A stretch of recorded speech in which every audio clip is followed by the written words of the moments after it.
Hi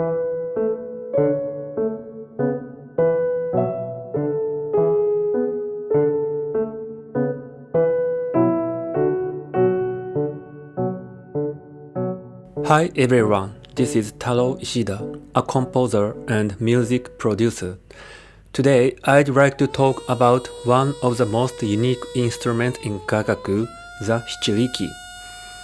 If you are watching the video, you can see what the instrument looks like. It's surprisingly small, just about 7 inches long, but it produces an incredibly loud and powerful sound. In fact, it's said to be one of the loudest wind instruments in all of Japanese traditional music. You are hearing a Hichiriki recording in the background right now. I made this on the boat near Shoudoshima Island. If you've never heard it before, it might be shocking.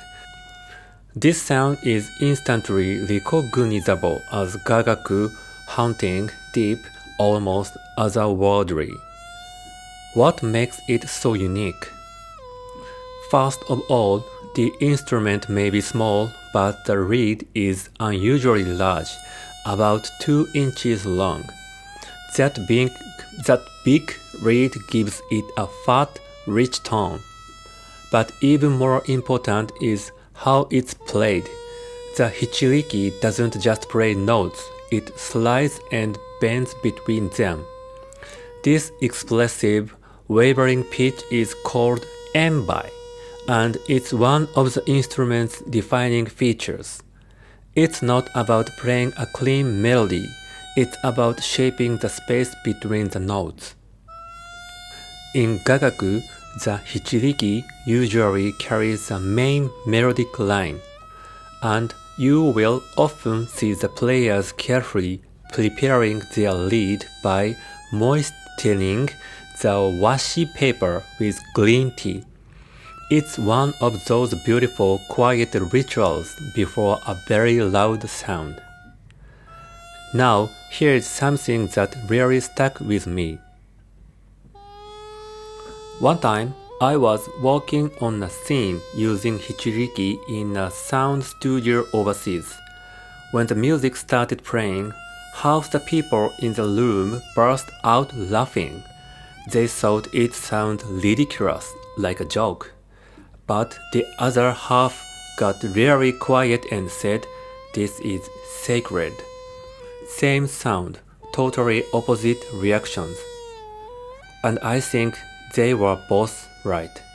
Actually, Hichiriki players often tell me that when they play soft notes in front of kids, the kids just crack up, laughing. The sound is so strange, so unexpected. It's like their minds don't know where to put in. But at the same time, the exact sound can move people to tears. It's that weird balance between humor and holiness that makes this instrument so powerful. I once saw a performance in Takachiho based on Japanese mythology. The gods in the story were completely chaotic, cheating, fighting, hiding in caves when they didn't get their way. They weren't noble or moral, they were messy. And yet, the next morning I stood on a mountain top said to be where one of the gods looked out over the world, and the silence there was breathtaking.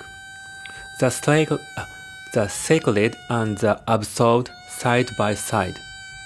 The Hichiriki captures that exact feeling.